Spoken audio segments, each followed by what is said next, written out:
Wonderful. Can you guys hear me? Yes. So I'm Anu Ramaswamy. I'm a professor here at the Humphrey School, leading a program called the Sustainable Healthy Cities. So I bridge sustainability, science and engineering with public policy, and I'm here with Dana Boyle. And we've been having a lot of engagement with, and exciting times with the Food Policy Council, the Executive Committee, Tamara and the facilitators to come to this session to bring together some ideas of how do you go from this lofty goal to actually get to some strategies and actions. So can you just move forward the slides? Okay.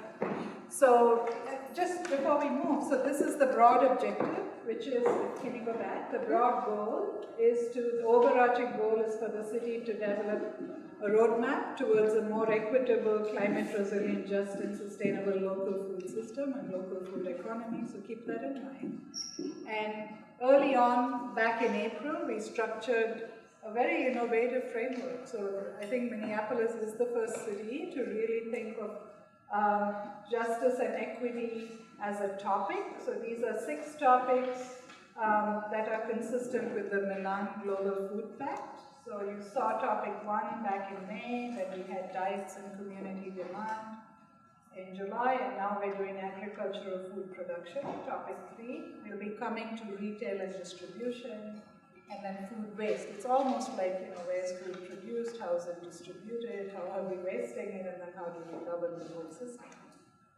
But what's unique is across those 6 topics, we're looking at equity in each topic, we're looking at greenhouse gas emissions, to be very explicit and linked to Minneapolis' Climate Action Plan.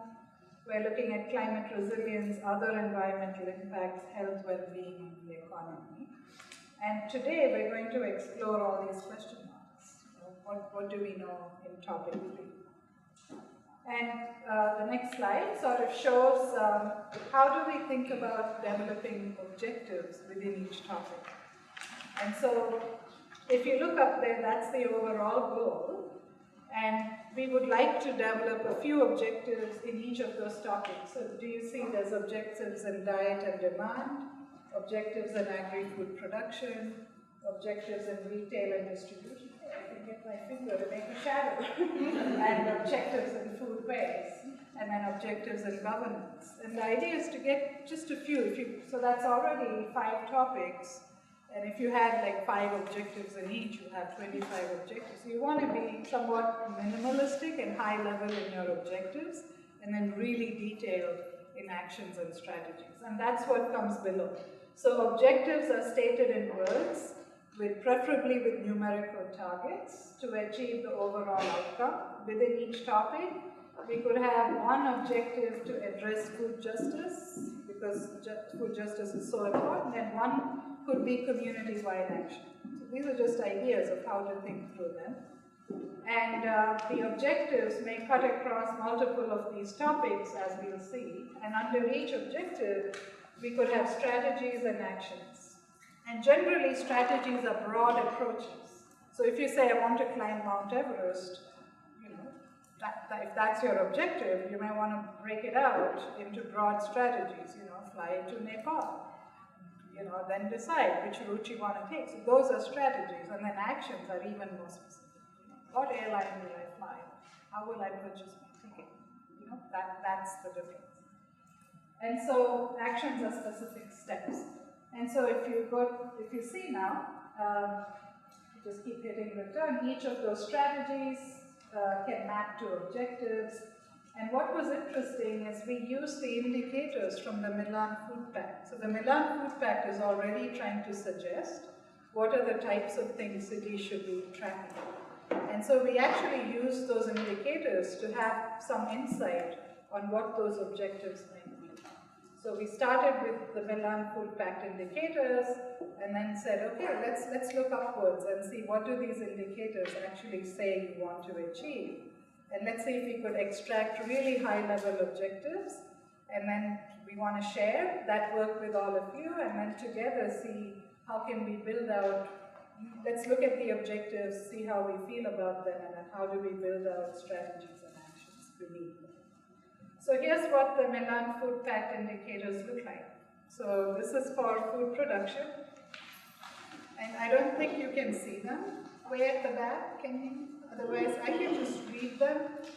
So the indicators in blue are related to access, inequality, and poor access. And the indicators in green talk about community-wide metrics.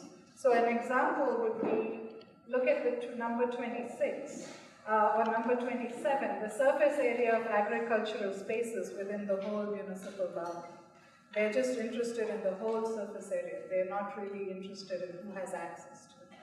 But the blue ones talk about access. So for example, look at number 25, the number of city residents within the municipal boundary with access to an urban agricultural garden. So does that make sense? One is just gross numbers for the whole community, and the blue are things that really speak about who's experiencing that access. And so that's one takeaway that we had. That's one way to think about objectives. And then I can read off a few of them. So the second blue one, 28, is the proportion of total agricultural production within the municipal boundary with secure rights of ownership, secure land tenure. And in this particular thing, they did it by gender. So this is another thing you realize. The Milan Food Pact is often done with developing countries in mind. And so we may want to adopt it for the US cities. And here, in addition to gender, we may also want to think about income, race, health disparities. We should think of access for different types of populations. So we would also want to improve on the Milan Food Pact indicators to suit ourselves. I just want to flag. Okay, so if that's something that you're comfortable with, it's also nice to look at the Milan Food Pact indicators related to social inclusion, which was the topic one, right? Because that addresses food access. So here they have number of jobs related to the urban food system, which we could relate to agricultural production. They have the number of the presence of food-related policies and targets with a focus particularly on vulnerable groups. So it's good to read and reflect on this language because we can incorporate these into our metrics. So who are the vulnerable groups? And like I said, it could be by income, it could be by health disparities, and you'll see that we've extracted metrics as we go, thinking forward. Okay, so here are the two objectives at a glance. And we'll spend a bit of time because these are the overarching objectives, and I just explained the thought process. We looked at all the indicators and said, some of them are community-wide, some of them are talking about differential access, who has no access to really important amenities. And so the proposed first objective from doing this extraction process, and I'll read it, is increase the overall amount of sustainably produced local urban agriculture in ways that help achieve multiple outcomes, community-wide outcomes, and these are the outcomes you saw on the table: health, environment, well-being, local food economy. And we put in a target, and I'll explain a little bit, we put in a target of increase by 50% in 5 years as an aspiration. And I'll explain a little bit where that came from. So increase by 50% in 5 years, the overall amount of sustainably produced local agriculture in ways that help achieve multiple outcomes across the community, and we picked the outcomes we showed for Minneapolis: environment, health, well-being, the local food economy, and it relates to those indicators that you saw on the previous slide, all those green indicators. And then the second objective really gets at access. It gets at who has or doesn't have access. And what we're saying is decrease by 50% in 5 years the population without access to urban agriculture within the city, with attention to food justice, climate justice, economic inequalities, and health disparities. So we're adding some of those things that are in our table on what Minneapolis wants to do. And this relates to these indicators. And so that I'm trying to see if, so you want higher level objectives that have some targets that really abstract. A lot of these are under this. We want to review this, look at this language. We have a couple more slides that tell you how it relates to the indicators, and then we can take a break. So this you surely can't read at the back, so I will read this out for you. And this is not to get into the weeds of it, but simply to say that this is what I just read out: increase by 50% in 5 years, the overall amount of sustainably produced food. And I just want to give you some numbers. What does that actually mean? And you're going to see these numbers later. It means we would increase Minneapolis's urban agricultural baseline of around 375,000 square meters. So that's our current agriculture, including backyard gardens and community gardens. Can you translate that into acres? Off the top of my head? No, but maybe someone with an iPhone can do this. So 375,000 square meters is, I can do it into kilometers, right? It's 0.375 square kilometers. Someone with an iPhone. And so if you want to increase that by 50%, we'd have to do some well-designed investments, because we don't want to just increase the area. Remember, we want to increase it in a way that it achieves all these multiple outcomes. So that's the idea behind it. Peter's got it. 93 acres. Okay, 93 acres. That's our baseline. And we want to increase that by 50%. And you'll see how much of this is community and how much is it household. You'll see very soon. And the second point I want to highlight in red is you saw the Milan Food Pact indicators. There's actually very few indicators that address the benefits of urban ag. Benefits we speak about. They all focused on just increasing acreage, and the literature that you see says that acreage increase alone won't promise you those benefits. So we have to think of designing it in ways that you get those benefits. So that's something to think about. And then the second objective is decrease by 50% in 5 years. Again, this is all a draft, it's for discussion. Decrease by 50% in 5 years the population without access to urban agriculture within the city, with attention to food justice, climate justice, economic inequalities, and health disparities. And just to give you an idea of your baseline, our baseline right now is that 36% of our whole population doesn't have access to an urban garden, community garden within half a mile. So that's 36%. And so access for those with food securities and health disparities is something we can calculate and look at, but this is overall. Can you explain where you got the 50% for each?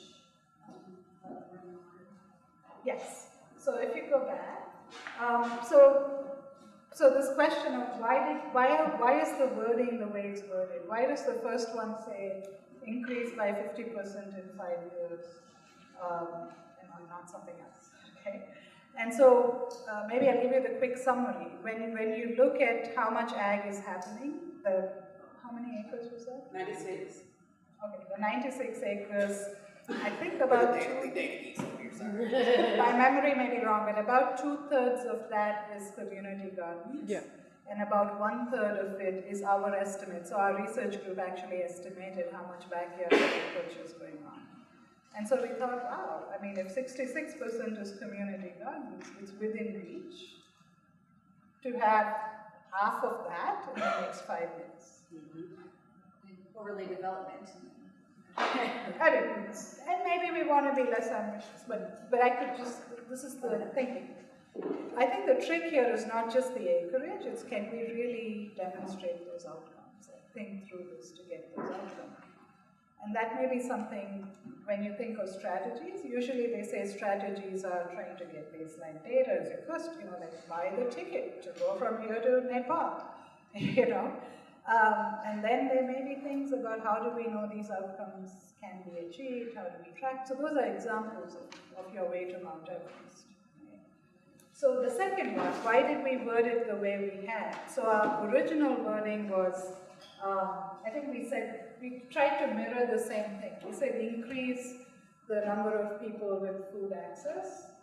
And it turns out that the number of people with food access was 64%, right? 100 minus 36%.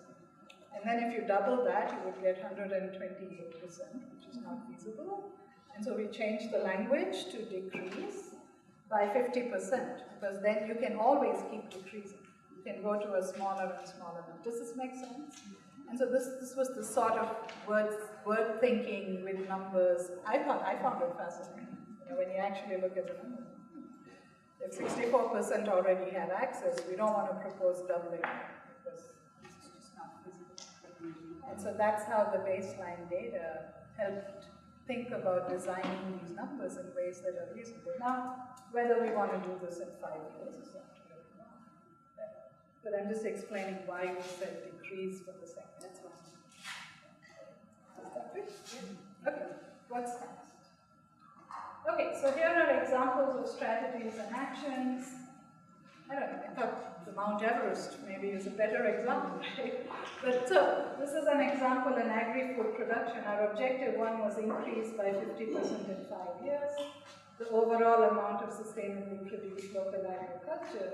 What we did is we went back. Many of you have been here in previous meetings and you did amazing brainstorming sessions. We went back to your brainstorming sessions and said, let's pull out a strategy that came out of this. And so one of the strategies that came from your own work previously was adopt policies to expand sustainable agriculture.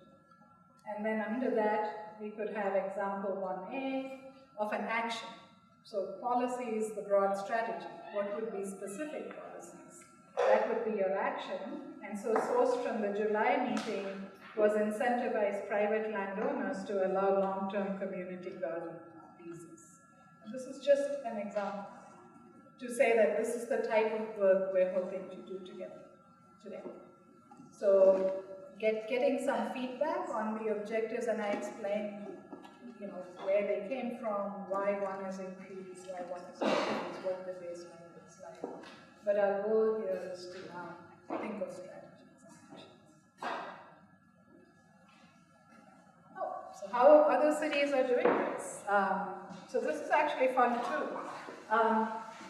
So if you look at topic objectives, specific targets, specific strategies and actions and outcomes assessment, no one's actually gone through the whole thing. So this is another wonderful place for Minneapolis to be a pioneer, a leader. But here are examples. Austin had as its objective increase the production of local food. And they didn't have specific targets, but Denver and Portland had specific targets. So Denver said 44% increase in the number of community and school gardens. Portland said increase acreage, but see, none of them actually talked about outcomes. So there's lots of ways where we can really think of our own plan and how it's different. And then specific strategies. Los Angeles said provide information on vacant land widely available. Seattle said something else, but notice no city goes across the whole thing because no one's and so there's a lot of places to say woo-hoo if we do this. Okay. So do we want to go? Do you want to go through this now? The details?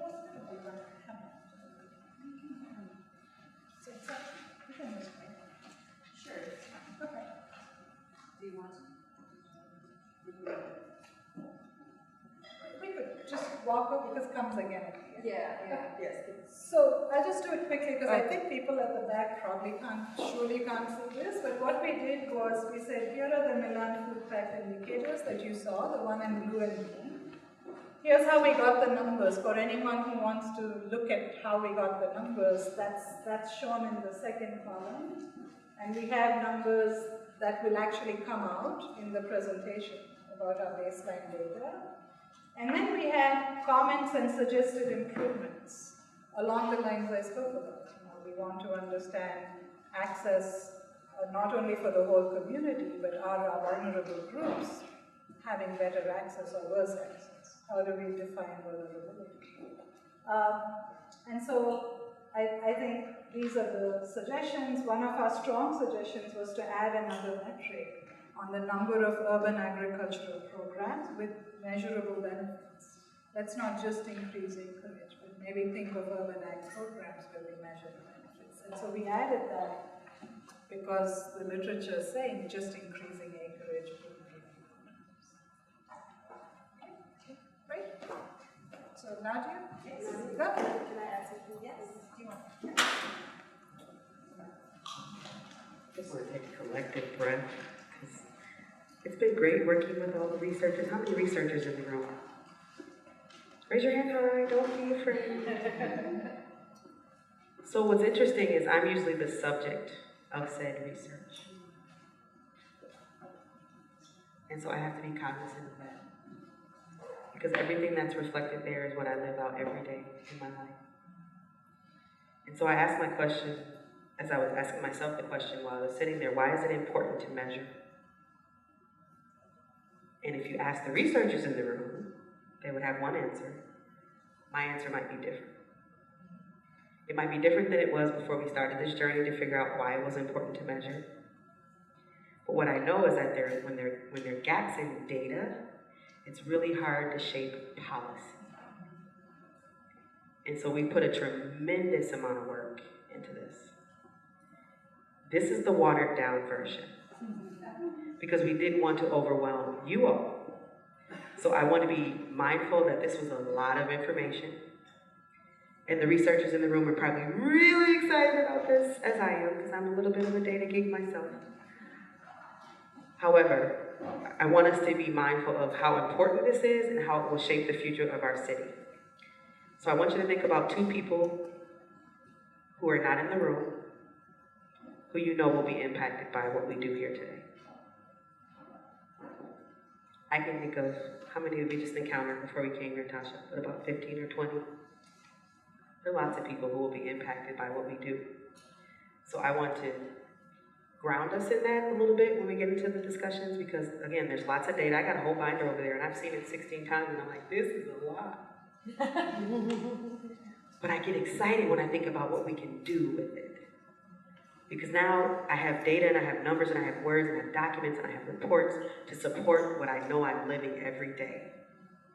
And I know my neighbors are living every day. And I know that people throughout our state and our farmers, everyone's living this every day. So I just want to grounding myself, maybe not everybody else, but I'm grounding myself in why is it important to measure. Thank you.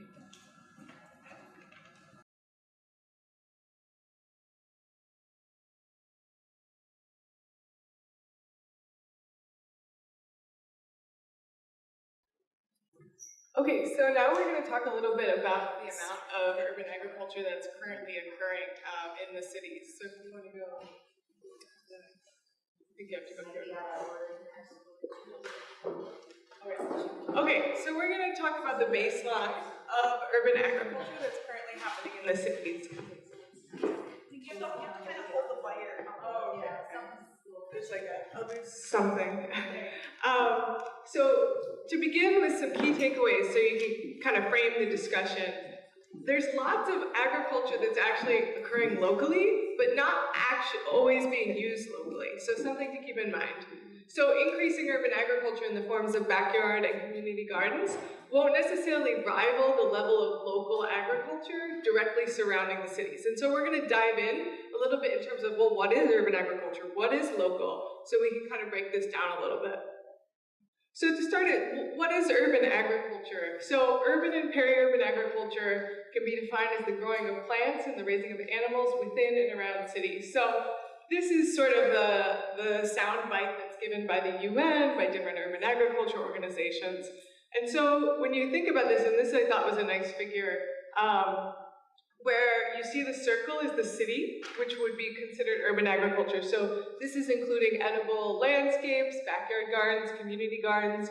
You have urban farms, you have school gardens, you have rooftop gardens and greenhouses, vertical farming, indoor farming, hydroponics, aquaculture. And so this is just meant to frame how broadly we can think about urban agriculture. The issue came up in our group the conflict between housing and development and agriculture. So if that conflict exists, how can we maybe think about agriculture in other ways as well? And then we also had, if you could just go back, we had peri-urban agriculture too, which is the growing of agriculture around the city. So then what is local? So defining the geographic extent of urban agriculture. So the definition can vary a lot. The USDA defines local as within 400 miles or within the same state. So that's how they define it, which, you know, we may agree, we may disagree. That's what they put out. For New York City, they adopt the same sort of definition. So they say within 400 miles or within the state of New York. In the UK, local food to farmers market must come within 30 miles. So they have a much stricter definition of what is considered local. And again, New York states against a lot of cities stress keeping it within the state. So having this linkage between the city and the state. And again, none of these is the definitive objective definition, but it's more to say there is some flexibility in how we define local, and maybe this is a point of discussion that we consider. So this just prefaces that local can vary and that there's different degrees at which we can assess agriculture around the city. So when you look at this graph, this says acres under production. So we start here with the household gardens within Minneapolis at about 25 acres. So we did convert it to acres here. Then we have community gardens within Minneapolis at 67 acres. And then the agriculture within Hennepin County is over 54,000 acres. And then if you go out just 25 miles, you're at 295,000 acres. So when we're thinking about why we want to increase urban agriculture within the city specifically, we might need to consider other reasons than just increasing the food supply if we have so much agriculture already occurring around us. So even expanding by 50 miles would include enough agriculture to be self-sufficient in many key categories. So in terms of milk, eggs, vegetables, just within 50 miles of the city. So just to give the context of all the agriculture that's currently happening, yeah. Are they monocrops, like just corn and soybeans, or are they? That'll be the next slide. So there's milk, there's eggs, there's vegetables. So, and I think in like the long packet, we actually show this by crop type. So when you get out to 25 and 50 miles, there are a lot of sort of monocrops of soy and corn. But if you go to the next slide, within Hennepin County, to your question, this is the total agriculture, and by mass, 70% is corn. So you can see that, so getting back to one of the key takeaways, there's a lot of urban agriculture happening locally, but all that corn is not necessarily being used locally, right? That's a lot of stuff going to processing. The second highest is soy at 16%. So again, there's agriculture, but we're not necessarily using it. And then you have a little bit of milk, some milk, a little bit of meat, some fruit, and some vegetables. And this only includes commercial farms with a profit over $1,000, which is what the USDA Ag Census includes. And when we compare the production to the demand in Minneapolis, it's about 25% by mass. So. Just one other thing to add, even though the veggies and fruits are only 3%, when you actually go 50 miles around, there is enough vegetables to be fully self-sufficient. And Peter Nixon here has helped us with these calculations, and he has them by different vegetables. And I see, Devon, you have the figure right up. So if you want to see by fruit, by vegetable type, it's in the packet. So we were just tight on time as is, so I got caught. I just had a question. You said it would be sustainable. Is that sustainable population? I didn't say sustainable. I said that's sufficient. Sufficient for To serve Minneapolis' demand. for 10 years in the future as well. Well, it's every year. I'm just saying every year how much is being produced 50 miles around us, and is that sufficient to feed me? And is that feeding the population? But I'm just saying it's so much. I mean, So right here it's at right now. because we're in an ag belt, you know, and so we actually have done this for all of the US MSAs, and we can direct it.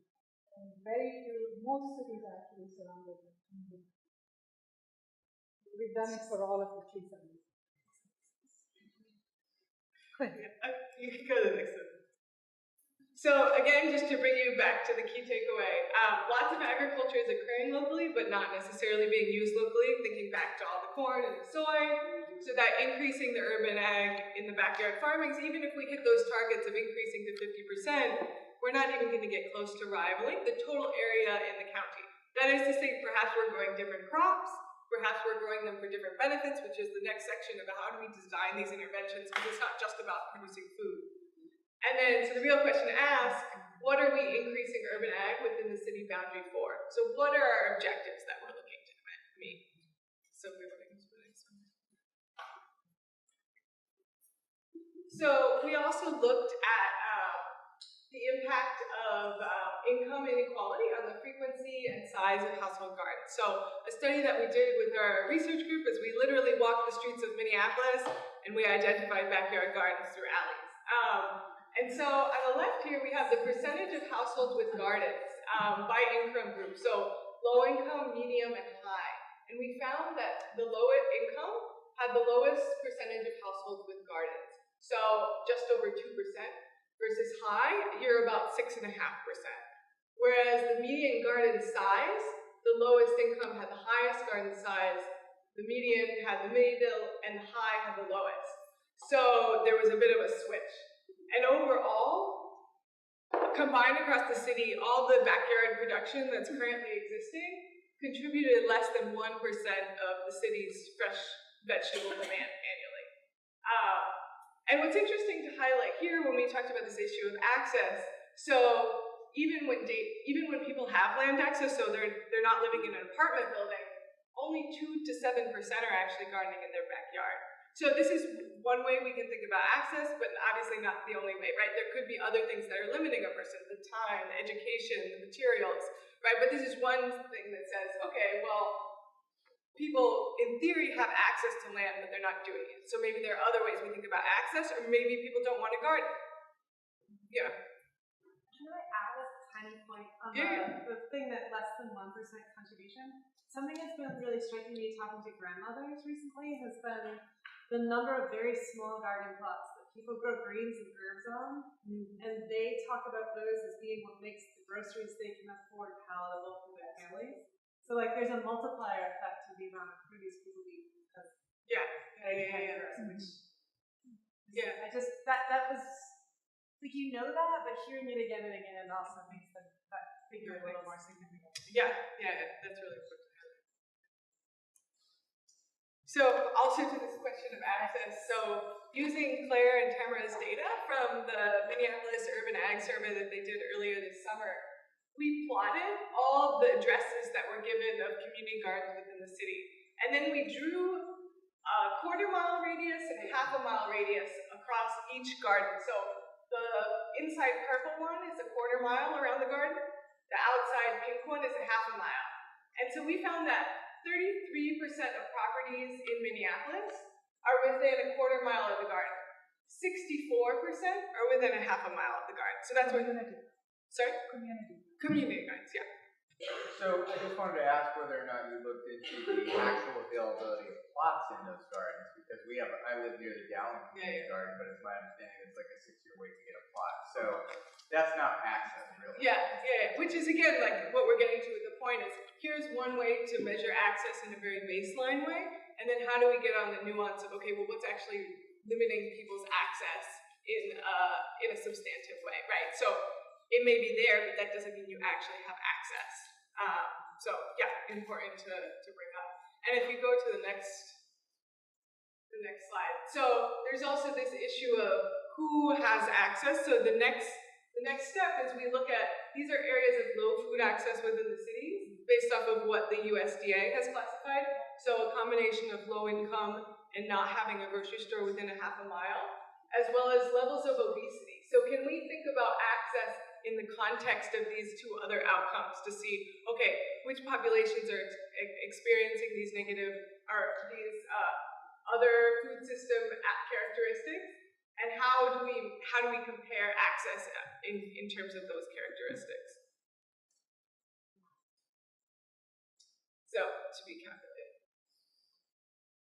So, to bring it back to the Milan Food Pact, locating and quantifying areas of household and community gardens is really important in order to quantify multiple of the Milan indicators. So things like number of city residents within municipal boundary with access to an urban ag garden. So again, this issue of access is going to keep coming up, and there needs to be a lot of discussion on how we want to define that as a group, because that'll impact which strategies we pursue, right? It's not just we need to plop down more areas so that people are located near a garden.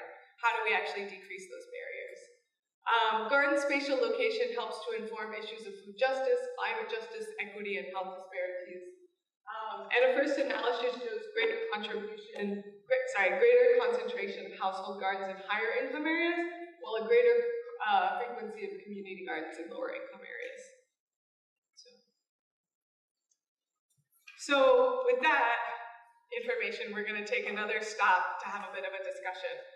So this will be an inventory of actions that are currently going on in Minneapolis. So this is one example of the garden lease program that's run by Tamara through the city of leasing vacant lots. So this is just one example to start getting you thinking, okay, this could be a strategy to increase urban agriculture or to start populating some of these objectives. So just as an example.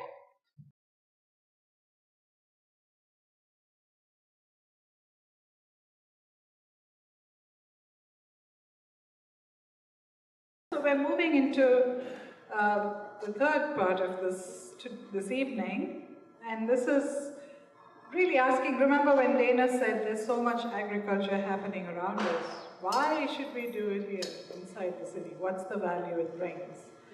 And there's a fantastic article, if you just want to go and Google this, at Vox, which is one of my favorite websites to read, which is saying, you know, it summarizes a research study from Johns Hopkins University saying what is the real value of urban farming? And the hint is it's not just food production. And so the next slide is the report by Santo et al. And it says a review of the benefits and limitations of urban agriculture. The next slide. What this report did was summarized all the benefits across multiple considerations. So they looked at various things that we all say, right? Hey, all this is really the value. And said, what do we actually know from the evidence base? So they looked at community cohesion, cultural integration and preservation, education and youth development, climate change mitigation, food security and access, fruit and vegetable consumption, general health and well-being, and employment opportunities. And we won't go through everything because it's a lot, but we'll show you just snapshots and then we'll describe. And it's in the packet too, where we summarized across all of them, so that's a good thing to follow up with. So if you want to look at the full packet, you can look at it, okay? So here's what we found as a pattern. For every benefit that you think you're going to get, there's either a disbenefit or a limitation. And so here's an example of state of the knowledge about do people increase fruit and vegetable consumption because of gardens. And there's many reported benefits, so here's examples, and they provide, this is a very thorough review. Greater fruit and vegetable consumption was observed in those studies, 108 to 112. Increased preference for consumption of or willingness to try fruits and vegetables by youth participating in garden activities. But there were also limitations. So increased produce consumption by gardeners does not represent a significant effect overall on community food security or dietary quality. And food may not be culturally appropriate or desired by local residents. This is just an example. It's not to say this is the only thing. But it's a great report to go to. And the next slide. We wanted to address how much do we know about how urban gardens improve heat island effects. And we actually had invited Professor Tracy Twine, who's my colleague at the University of Minnesota, but she just called me when I landed that she's fallen very sick today. So she can't be here, but I'll explain a little bit. She and I and several of us are collaborating to actually measure this. But this was a study Tracy did in 2014. Many of you might know this. It was one of the first city-level assessment of heat island effects within the city. So most heat island effects are rural and urban, with the whole urban counting as one big blob. And here she did I think she had 370 monitors. This was a citizen science experiment with people volunteering to put this in their backyard. This was the device, and she measured it, I believe, over 2 years. So all the seasons over 2 years, wonderful data. And you can see where you have the dense, the areas in the center that have the highest summertime heat, and you can see wintertime, of course, it's dispersed, and you can see how that is. But the real takeaway from our work here, we started working with Tracy because if you really want to understand disparities by blocks or block groups, this is too coarse. This is not giving you data at the block level.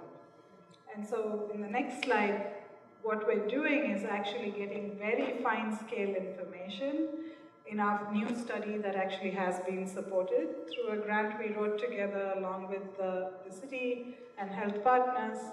And our goal here is actually to do much finer scale analysis using bicycle mounted sensor. So this was actually tested in Wisconsin, Madison, and amazing amount of data. That was the route.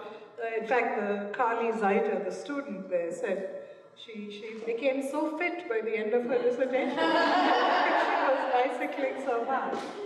But that's the great thing we want to replicate here to truly understand at the scales that are of interest. Look at how small our urban ag was. Remember, 20 meters, square meters. So you need tools, and we don't have those tools right now. So the next slide, the key takeaway is that we think there are all these benefits, but actually the state of benefits is uncertain. And for some benefits, there may be a counterexample of a disbenefit. So for example, we talk about fertilizer runoff. You may actually worsen water quality. So just a word of caution, and the big takeaway is that's why when we think about increasing urban agriculture, we may want to say, let's increase it in ways that really improve these benefits. Okay, so that's what it is. So while there's strong focus on elucidating multiple benefits, so this is speaking to, we talked about community-wide benefits. So what do we know about benefits in the context of justice, of vulnerable populations? And that science is even less well known. And this is another nice review paper that just came out last year. Does urban agriculture improve food security? Examining the nexus of food access and distribution of urban produced foods in the US. It's a very nice review article. And what it's concluding is that there's all this focus on multiple benefits. There are very few studies that robustly measure the impact of urban ag farms on improving food security in low-income communities. In our case, we want that. We also want to look at health disparity in communities. Much of the literature is theoretical, and they're basically saying more work is needed to understand and overcome barriers to access and distribution among communities. So that's the key takeaway. And so, I think we've said this many times, so I can, so the future, so this was everything, this was a review of what has happened in the past. We wanted to just give you a quick example of a future direction which I alluded to. We have a new Infuse grant with myself, Tracy Twine, Nick Jelinski, health partners, and the City of Minneapolis, and the goal is just this. How can we measure these multiple benefits? And the second goal is, how would you spatially design urban farms to actually leverage these benefits where they matter? Not just put urban farms, but put them strategically in locations where you can get multiple benefits. And we haven't yet started, but our beginning was this collaboration with the water bar to start looking at flooding. How can urban farms improve flooding? Can they? So, okay, great.